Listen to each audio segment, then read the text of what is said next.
Eu hoje tenho dois convidados. Doutor Guilherme Zambrano, que é juiz do trabalho. Boa noite, doutor Guilherme, tudo bem? Boa noite, obrigado pelo convite mais uma vez, uma satisfação estar aqui de novo. Que bom, muito obrigado. Doutor Guilherme, como sempre, aí veio aqui, não vai ser multado, trouxe a canequinha dele também, não tem problema nenhum, tá? E também o doutor Marcelo Armigliato de Jesus, que é advogado trabalhista. Boa noite, doutor Marcelo. Boa noite, Machado. Boa noite, doutor Guilherme. Boa noite à nossa querida audiência. É um prazer enorme estar de volta aqui para responder as dúvidas aí. Que bom. Eu adoro me reunir com o pessoal aqui porque a gente consegue esclarecer as dúvidas, né? E às vezes é tão importante que as pessoas ficam pensando uma coisa que às vezes nem é, né? Então, quando você tem um juiz do trabalho, para as juízes a gente só faz pergunta fácil. Tá? As difíceis ficam para os advogados, então. Mas, então é isso. Vamos começar então. E eu vou começar exatamente com o doutor Guilherme Zambrano, que é o nosso juiz do trabalho, que está aqui na noite de hoje.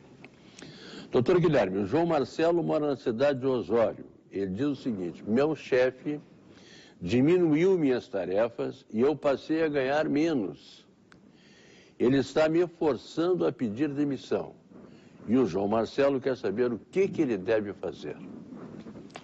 O que ele deve fazer é uma resposta que eu não posso dar, né? A decisão cabe a ele tomar. O que eu posso fazer é uma apreciação jurídica da situação, né? E essa apreciação jurídica é que essa situação que ele está narrando é uma situação típica e clássica de justa causa do empregador, né?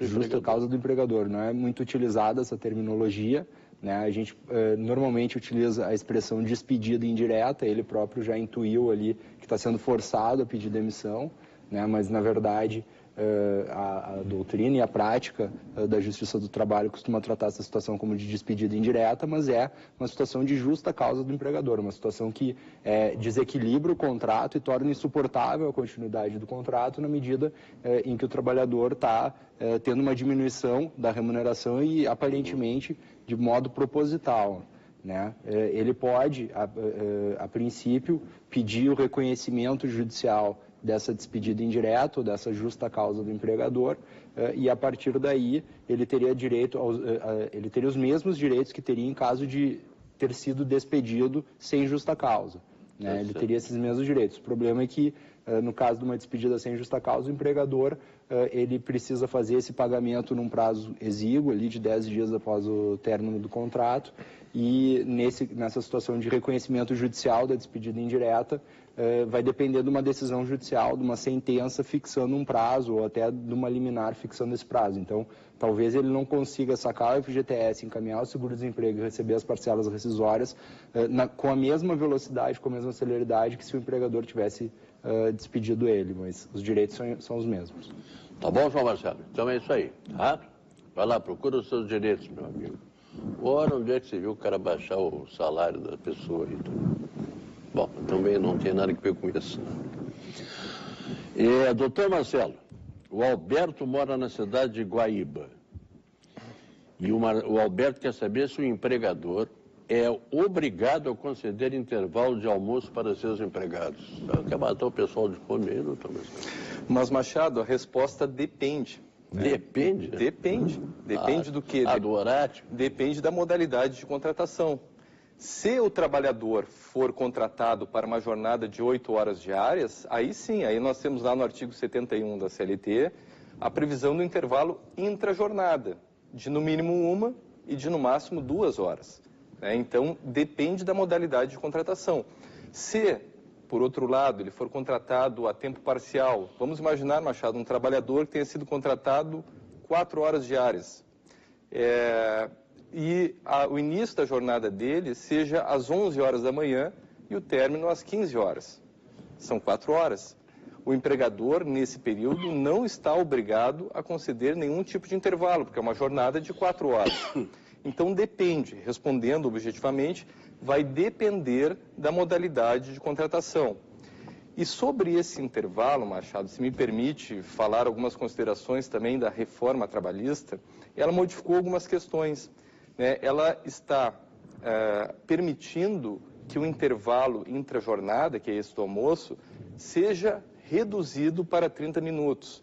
É um tema bem polêmico, é um tema que muitos trabalhadores preferem para sair mais cedo, outros nem tanto. E também a reforma trabalhista trouxe um tema ainda mais polêmico sobre o intervalo, que é exclusivamente no caso da escala 12/36. Na escala 12/36 e somente nela, diz a reforma trabalhista que o intervalo poderá ser indenizado, né? Isso, Machado, é o que diz a lei. Agora, existe, pelo menos pelo aquilo que a gente já conhece de enunciados da ANAMATRA, do CONAMAT, que não tem uma força vinculativa, mas nos refletem uma tendência de interpretação que, para esses dois casos, seja da redução do intervalo de 30 minutos e da indenização da hora intervalar, existiria uma inconstitucionalidade da reforma trabalhista nesse ponto. Então, nós temos essas questões relativas ao intervalo, respondendo aqui o nosso telespectador Alberto. O que não pode é o pessoal ficar com fome lá na hora do almoço, não tenho como almoçar. Não, mas isso aí sempre você dá um jeito. Quem entra às 11, faz um lanche antes, vai comer às 3 horas, sei lá, por aí. Doutor Guilherme, a dona Elisandra, ela mora aqui em Porto Alegre. Ela diz que o pai dela trabalha com férias vencidas. Faz 3 anos e não recebe nenhum direito. E ela pergunta se o pai dela pode fazer alguma coisa. Sim, ele pode fazer. Também é uma situação prevista em lei. Na verdade, o empregado, depois de 1 ano de serviço, ele adquire o direito a férias, né? E aí o empregador tem 1 ano a partir da aquisição do direito às férias, ou seja, o 2º ano contratual, para conceder as férias para o trabalhador, né? Então, o 1º ano de férias tem que ser concedido no 2º ano contratual. Esgotado esse período, que é o chamado período concessivo das férias, esse 2º ano contratual, sem que tenha sido concedido as férias do 1º período aquisitivo, que é o 1º ano contratual, o empregado tem o direito de ingressar em juízo e pedir que o juiz fixe a época de fruição das férias para ele, né? Então, o empregador tem a prerrogativa de definir o período de férias do trabalhador dentro desse prazo de período concessivo, que é o 2º ano contratual. Esgotado esse prazo, o empregado pode ingressar em juízo e pedir que o juiz fixe esse prazo numa decisão judicial, né? Então, pode fazer alguma coisa, pode exigir em juízo, né? Isso talvez crie alguma perturbação na relação de emprego, coloque em risco a continuidade da relação de emprego, mas pode e está, inclusive, expressamente previsto na legislação. O que não pode é o trabalhador ficar 2 anos sem ter férias. Exatamente. Também, né? 1 ano sem férias já é um problema, né? Logo, bom. Doutor Marcelo, a dona Amanda mora aqui em Porto Alegre. Ela quer saber o seguinte: a partir de que momento a trabalhadora gestante não pode mais ser demitida? Só descobri que estava grávida depois que fui demitida. Tenho algum direito? É a pergunta da Amanda. Boa noite, Amanda. A partir da concepção, até 5 meses após o parto, você possui o que nós chamamos de garantia de emprego. Nesse período, você não poderá ser despedida, certo? Aí você nos refere na pergunta que só ficou sabendo do estado gravídico após ter sido despedida. Isso influencia? Não. Nos termos tem uma súmula 244, se não me engano, do TST. Essa súmula diz que o desconhecimento do estado gravídico não afasta o direito à garantia de emprego da trabalhadora, certo? Então, você teria sim direito a ser reintegrada ao trabalho e é só procurar um advogado de sua confiança para exercê-lo. Machado, se me permite até um adendo aqui, tá? Uma reflexão sobre esse tema. Tá bom, foi deferido. Uma reflexão sobre esse tema da garantia de emprego para a mulher. Atualmente, a legislação ela só prevê a garantia de emprego para a mulher. E nós sabemos que o bem protegido é o recém-nascido. E nós também sabemos que a renda da mulher é uma na residência. O homem não possui, ao meu ver, equivocadamente, essa garantia de emprego. essa garantia de emprego deveria ser estendida para ambos, até para evitarmos uma discriminação da mulher no mercado de trabalho. Vamos imaginar para que sentido teria uma garantia de emprego só para a mulher, estando ela desempregada? Aí o marido está trabalhando, aí o marido perde o emprego.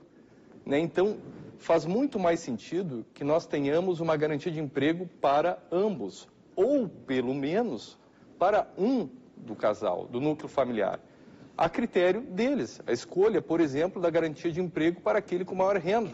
Não te parece, Machado? Olha, a mim parece, né, doutor? Mas como eu sou juiz, como eu sou jornalista, não sou advogado, nem sou juiz do trabalho. É um recado para o legislador aí, ó. Eu gostaria de fazer um comentário só sobre esse assunto, que é um assunto muito importante da proteção do nascituro, né? E frequentemente a gente vê nos processos o ajuizamento tardio da reclamatória trabalhista e o pedido apenas de indenização do período de estabilidade, né, que acaba se transformando ou criando uma situação de monetarização do direito, né? E, na verdade, a função desse direito é garantir que, durante a gestação, a mulher tenha uma renda digna, uma situação de trabalho, né, e durante os períodos iniciais ali após o nascimento, né, os primeiros meses após o nascimento, justamente para que possa alimentar adequadamente a criança, que possa nutrir adequadamente a criança e dar a atenção necessária para a criança, inclusive com a licença maternidade a que ela tem direito, né?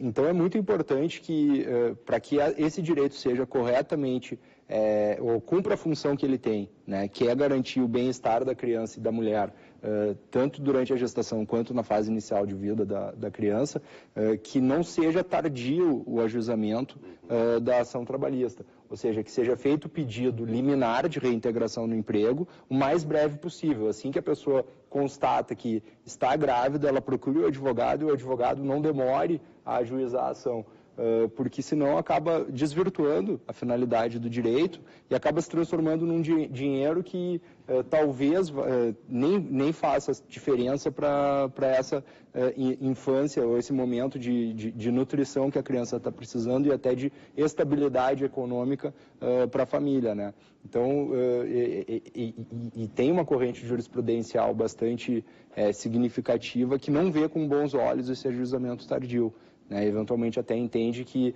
só são devidos os salários a partir do ajuizamento da ação. Então a pessoa pode inclusive perder uma parte do seu crédito se demorar muito para ajuizar a ação. Coisas da Justiça do Trabalho, né? Eu acho que é muito importante a gente ficar... É por isso que eu gosto de fazer esse programa aqui e de ter pessoas que chegam aqui e esclarecem exatamente aquilo que as pessoas devem saber. Quanta mulher, quanta funcionária não sabe dessas coisas, né? Fica sabendo através do nosso consumidor em pauta aqui, através da explicação que o doutor Guilherme e o doutor Marcelo acabam de dar. Tá bem? Então perguntem sempre e, fiquem atentos. Doutor Guilherme, a Raquel mora na cidade de São Leopoldo. Ela conta que trabalha numa empresa terceirizada que não é do Rio Grande do Sul, mas presta serviço aqui no estado. Meu adicional de insalubridade é de 40%. Gostaria de saber se esse valor é pago sobre o salário mínimo ou sobre o meu salário base. É que a empresa está pagando sobre o meu salário base, que não chega a um salário mínimo. Ela até colocou aqui, é de R$ 813,86. E daí, doutor Guilherme, é sobre o base ou sobre o salário mínimo? Pois é. Essa pergunta, na verdade, além de muito boa, ela tem duas perguntas, ou tem duas questões importantes embutidas nela, né? A primeira é a base de cálculo do adicional de insalubridade. Para mim é muito tranquilo que é o salário mínimo e não o salário contratual. E isso tem que ser interpretado da mesma forma, tanto quando favorece o empregado, quanto quando favorece o empregador, né? Na verdade, nós temos uma súmula do Supremo Tribunal Federal dizendo que é inconstitucional calcular sobre o salário mínimo, mas que não cabe ao Poder Judiciário modificar a base de cálculo da parcela, né? Então, a primeira pergunta eu responderia, é sobre o salário mínimo em qualquer circunstância, e assim é a minha interpretação, e assim eu considero que é a melhor interpretação aplicável a esse direito. A segunda questão que é preocupante e tem uma divergência entre a jurisprudência do Tribunal Superior do Trabalho e do Supremo Tribunal Federal sobre a possibilidade de uma pessoa, ao fim de um mês de trabalho, receber menos do que o salário mínimo. Eu até escrevi um texto recentemente num blog que eu mantenho na internet, justamente sobre essa questão, né? Porque nós temos, isso vai ser decidido em repercussão geral pelo Supremo Tribunal Federal, tem um tema lá, o tema 900, que está debatendo justamente essa questão. Se quando a pessoa de 44 horas semanais, menos de 8 horas por dia, ela pode ou não receber menos que um salário mínimo, né?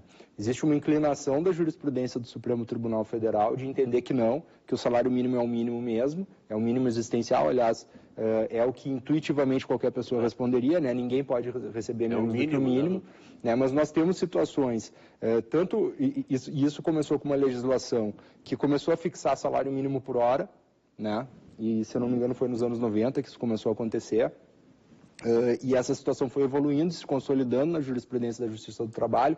A admissibilidade, tanto no regime de tempo parcial como agora no trabalho intermitente, de no final do mês a pessoa ter um resultado menor do que o salário mínimo, né? Eu acho discutível essa possibilidade, embora ela esteja sedimentada dentro da Justiça do Trabalho, e agora o Supremo Tribunal Federal vai ter que enfrentar de novo essa matéria, porque, e aí quando enfrentar vai ser com efeito vinculante para todo o Poder Judiciário, porque as decisões monocráticas dos ministros do Supremo Tribunal Federal apontam no sentido de que não é possível o resultado menor do que o salário mínimo no final do mês para nenhuma pessoa, ainda que trabalhe menos de 44 horas semanais. Então, são duas situações importantes que tem nessa pergunta, né? Uma delas, as duas, na verdade, geram divergência, né? Porque muitos empregadores vão dizer, não, eu estou pagando o salário, o adicional de insalubridade sobre o salário mínimo hora, né?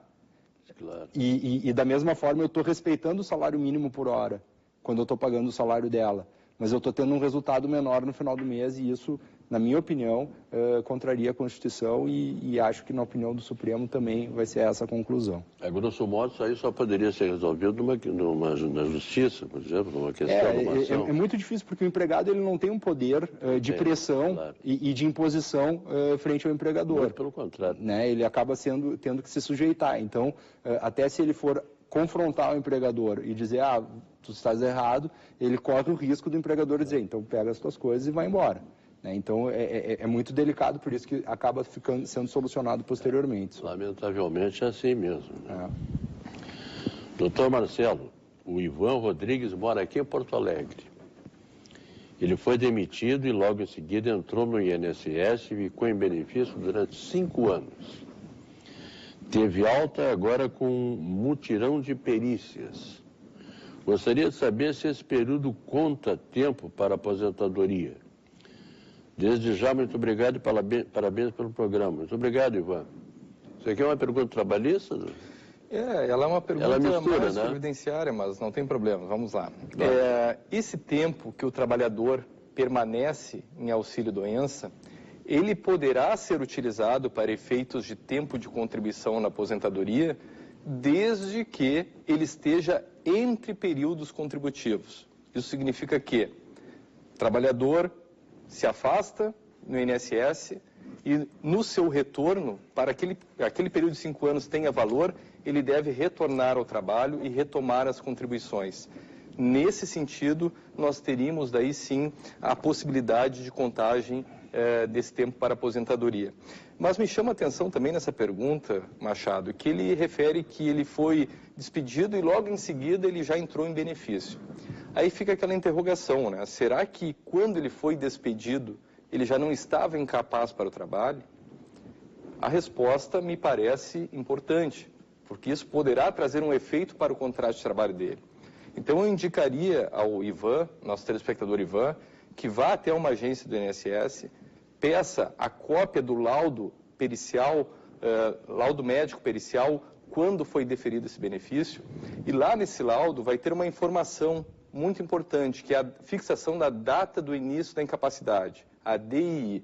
Se essa data do início da sua incapacidade, ela for anterior à sua despedida, você poderá pedir a nulidade do ato de despedida e a consequente reintegração ao emprego. Então fica a dica, procure o INSS, peça esse documento e faça uma avaliação.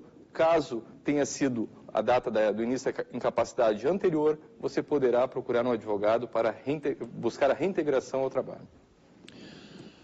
Doutor Guilherme Zambrano, a dona Nádia, ela mora aqui em Porto Alegre e ela diz que é trabalhadora doméstica com carteira assinada, mas que ultimamente a patroa dela tem feito alguns descontos como alimentação, vestuário e higiene.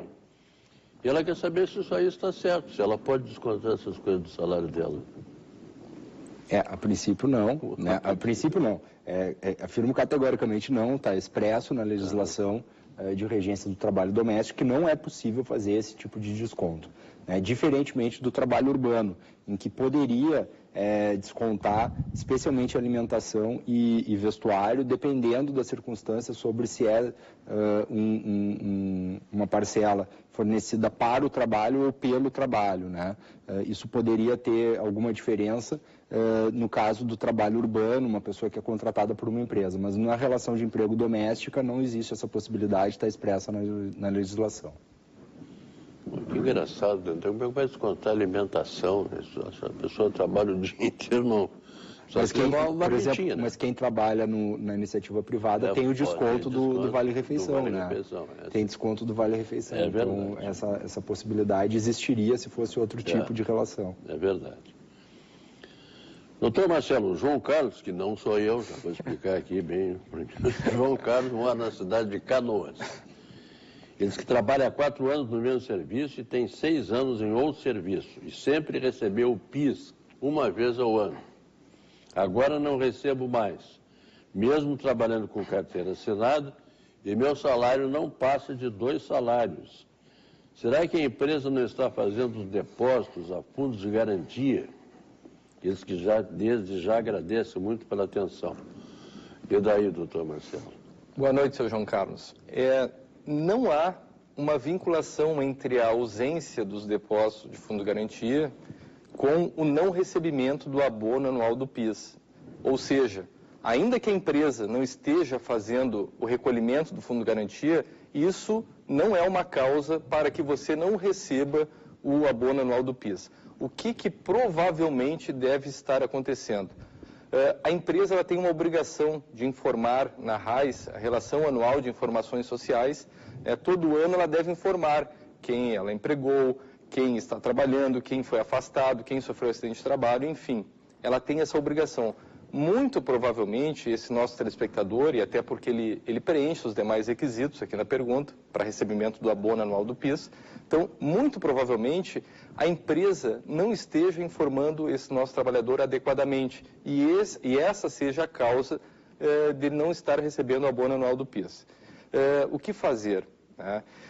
Bom, se a empresa está praticando um ato de omissão, não estar informando esse nosso trabalhador, ele poderá futuramente ingressar com uma reclamatória trabalhista e pedir uma indenização compensatória diante da ausência do não recebimento desse abono anual do PIS. Doutor Guilherme, eu vou lhe fazer uma pergunta, mas eu pedi que o senhor fosse o mais rápido possível, aqui a pergunta é muito interessante, está muito bem na moda. A Anônima de Alvorada trabalha numa empresa em Porto Alegre e meu chefe sempre está com gracejos para mim. Normalmente, quando sai do emprego, ele para com o carro na parada do ônibus, me oferecendo carona ou sugerindo que a gente tome um chopinho. Gostaria de saber se isso pode ser caracterizado como assédio sexual. É uma pergunta delicada, né, difícil, e, de fato, poder pode. Agora, a gente precisaria de mais alguns elementos assim para afirmar que sim, né? E além disso, como bem dissesse aí, teria que comprovar que tudo isso aconteceu, né? Então, poder pode, mas não necessariamente depende do que ficar demonstrado no caso concreto aí. Esse negócio do shopping, né? Às vezes um shopping até é bom no fim da tarde, né? Principalmente no verão. Tem que ver se foi é só ela que está sendo convidada para o shopping ou se é todo o grupo. Né? Vamos fazer um happy hour da firma, diferente. Né? Então, bom, eu tive um prazer muito grande de conversar aqui com o doutor Guilherme Zambrano, que é juiz do trabalho, e com o doutor Marcelo Armigliati de Jesus, que é advogado trabalhista. Doutor Guilherme, muito obrigado. Eu que agradeço mais uma vez. Agradeço. Não esqueça a caneca hoje, tá? Pode levar, é presente. Doutor Marcelo, muito obrigado pela presença, está muito elegante com essa gravata preta aí. Muito obrigado, eu que agradeço a presença. A gente se esforça, né, para ficar um pouquinho mais bonito, apresentável, né? Tá bom. Eu não preciso fazer esse esforço todo, eu não consigo mesmo, o que eu vou fazer, né? Bom, a todos vocês, muito obrigado pela presença. Lembrando que nesta quarta-feira eu estarei aqui às 6h30 com o professor Cláudio Bonato para tratar de direito do consumidor. A todos vocês, muito obrigado, muito boa noite e até lá.